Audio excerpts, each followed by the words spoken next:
एक नए और खास मास्टर क्लास एक्सप्लेनर में स्वागत है।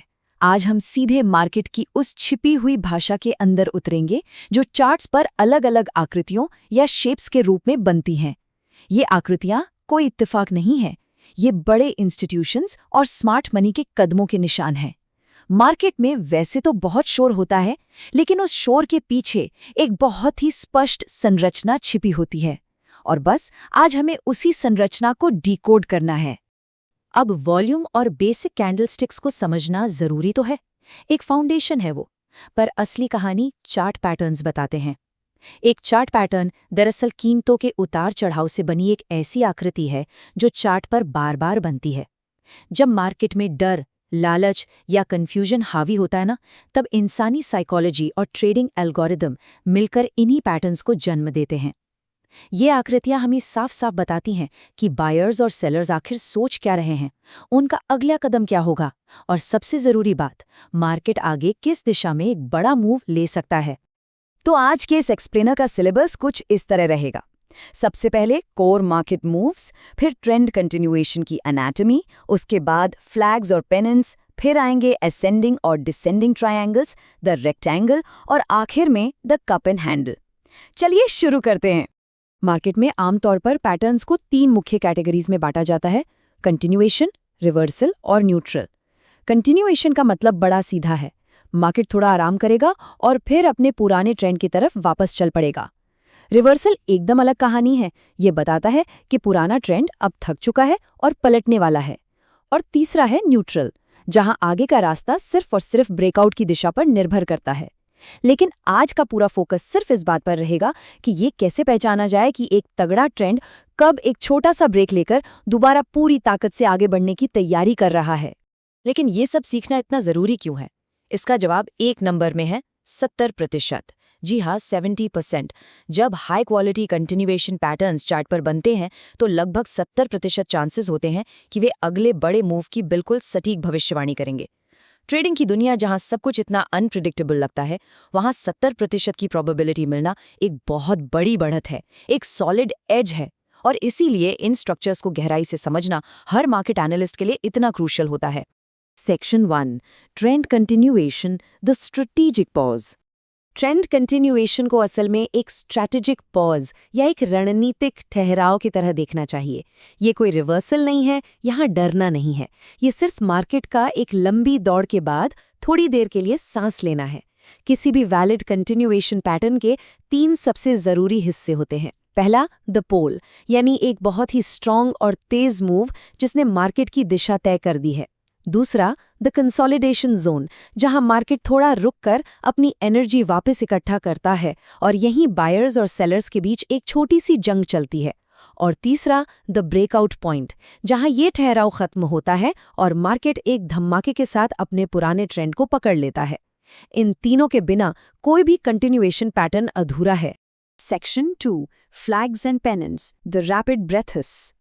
फ्लैग्स और पेनेंट्स को हम मार्केट की तेज सांसें कह सकते हैं। ये ऐसे कंसोलिडेशन स्ट्रक्चर्स हैं जो बहुत ही कम समय के लिए बनते हैं और ज्यादातर किसी भारी रैली या तेज गिरावट के तुरंत बाद नजर आते हैं। बुल फ्लैग की बात करें तो इसमें एक तेजी से ऊपर जाता हुआ पोल होता है, जिसके बाद नीचे की तरफ झुका हुआ एक छोटा आयताकार यानी रेक्टेंगुलर चैनल बनता है। ये चैनल असल में अर्ली इन्वेस्टर्स को दिखाता है जो अपना प्रॉफिट बुक कर रहे हैं, इसलिए कीमत थोड़ी नीचे आती है, पर कोई बड़ी गिरावट नहीं होती। वहीं दूसरी तरफ बेयर फ्लैग में एक खड़ी गिरावट के बाद ऊपर की ओर झुका हुआ चैनल बनता है, जो एक क्लियर वार्निंग है कि ये सिर्फ एक छोटा सा बाउंस है और असली बड़ी गिरावट अभी बाकी है। पेनेंट्स भी बिल्कुल इसी लॉजिक पर काम करते हैं, पर एक बहुत ही दिलचस्प फर्क के साथ। फ्लैग्स में जहां एक पैरेलल चैनल बनता है, वहीं पेनेंट्स में कीमत लगातार सिकुड़ती चली जाती है और एक छोटे नैरो सिमेट्रिकल ट्रायंगल में बदल जाती है। इसे ऐसे समझिए जैसे कोई स्प्रिंग दबा रहा हो, वोलेटिलिटी एकदम कम हो जाती है। फिर जब ये स्प्रिंग बुल पेनेंट या बेयर पेनेंट के रूप में पूरी तरह दब जाता है ना, तो प्रेशर इतना बढ़ जाता है कि ट्रेंड उसी पुरानी दिशा में एक बहुत बड़े धमाके के साथ निकल पड़ता है। Section 3, triangles, the battle of support and resistance. Market अक्सर अपनी बदलती हुई ताकत को सपोर्ट और रेजिस्टेंस की इसी तगड़ी जंग के जरिए दिखाता है। असेंडिंग ट्रायंगल में ऊपर एक बिल्कुल फ्लैट रेजिस्टेंस लाइन होती है, पर नीचे से लगातार हायर लोज बनते चले जाते हैं। इसका सीधा सा मतलब है कि बायर्स इतने अग्रेसिव हैं कि हर बार गिरावट पर वे और ऊंचे दाम पर खरीदने को तैयार बैठे हैं। वे सप्लाई को पूरी तरह एब्जॉर्ब कर रहे हैं। दूसरी तरफ डिसेंडिंग ट्रायंगल में नीचे एक मजबूत फ्लैट सपोर्ट होता है, पर ऊपर से लगातार लोअर हाइज बनते हैं। ये साफ दिखाता है कि सेलर्स हावी हैं। वे प्राइस को ऊपर आने ही नहीं दे रहे और पूरा जोर लगा रहे हैं ताकि बेरिश ट्रेंड चालू रहे। और फिर एक पॉइंट आता है जहां इनमें से कोई एक लाइन टूट जाती है और मार्केट वापस अपनी रफ्तार पकड़ लेता है। Section 4, the rectangle pattern, profiting from patience. कभी कभी क्या होता है कि मार्केट ना किसी भी दिशा में आगे बढ़ने से इनकार कर देता है और एक बॉक्स के अंदर बुरी तरह फंस जाता है। इसे ही रेक्टेंगल पैटर्न कहते हैं। ये पैटर्न प्राइस को हॉरिजॉन्टल सपोर्ट और रेजिस्टेंस के बीच बिल्कुल कैद कर लेता है। इस ठहराव के वक्त नॉर्मल रिटेल ट्रेडर्स अक्सर बोर हो जाते हैं या अपना पेशेंस खोकर गलत ट्रेड्स लेने लगते हैं, पर स्मार्ट मनी वो इस टाइम शांति से अपनी पोजीशंस बना रही होती है।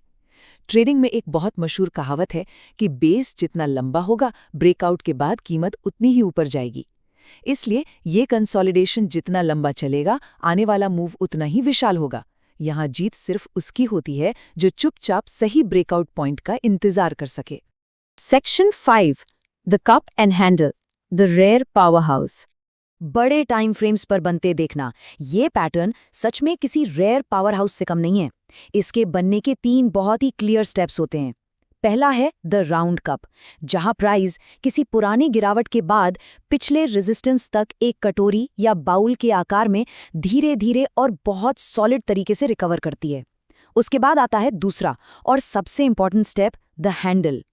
ये हैंडल रेजिस्टेंस के ठीक नीचे एक छोटा सा डाउनवर्ड कंसोलिडेशन होता है। इसका असली काम क्या है पता है? उन कमजोर ट्रेडर्स को डराकर मार्केट से बाहर निकालना जो ब्रेकआउट से पहले ही हार मान लेते हैं। और फिर आता है तीसरा स्टेप, द ब्रेकआउट पॉइंट। यहाँ बचे हुए स्ट्रॉन्ग हैंड्स के साथ प्राइस एक जोरदार उछाल लेती है और अपने पुराने बड़े ट्रेंड को बेहद एग्रेसिव तरीके से कंटिन्यू करती है। Section 6, securing a directional edge. इन स्पेसिफिक विजुअल शेप्स को समझना और इनमें मास्टर होना असल में मार्केट में अंदाजा लगाने वाले काम को पूरी तरह खत्म कर देता है। एक बहुत अच्छी बात कही जाती है, पूरा मार्केट पैटर्न्स पर चलता है। उन्हें पहचानना ही बेवजह के शोर शराबे से बड़े मूव्स को अलग करता है। अगर सिर्फ कंसोलिडेशन जोन को पहचान लिया जाए और स्ट्रिक्टली ब्रेकआउट की कंफर्मेशन का इंतजार किया जाए तो रोज रोज के धोखे से आसानी से बचा जा सकता है। ये डिसिप्लिन ही एक सच्ची डायरेक्शनल एज देता है। जब ये समझ आ जाता है कि मार्केट सिर्फ थोड़ी देर सांस ले रहा है तो गिरावट डराती नहीं है, बल्कि एक बेहतरीन मौका लगने लगती है। तो अब इस एक्सप्लेनर के आखिर में एक बड़ा सवाल खड़ा होता है। जब भी मार्केट तेजी से आगे बढ़ना बंद करता है और एक जगह ठहर जाता है तो ज्यादातर लोग घबरा जाते हैं। उन्हें वहां सिर्फ अनसर्टेनिटी नजर आती है। लेकिन अगली बार जब कोई चार्ट थोड़ा आराम करने लगे तो क्या उस डर और कंफ्यूजन के बीच उस छिपे हुए कंटिन्यूएशन को पहचाना जा सकेगा? वो शांति, वो ठहराव आखिर आगे की कौन सी नई दिशा की कहानी बता रहा होगा? इसका जवाब इन्हीं चार्ट पैटर्न्स की सही पहचान और थोड़े से डिसिप्लिन में छिपा है। इस खास एक्सप्लेनर के साथ जुड़ने के लिए बहुत बहुत शुक्रिया। बस ऐसे ही चार्ट्स की इस विजुअल भाषा को डिकोड करते रहिए और नए मौके तलाशते रहिए।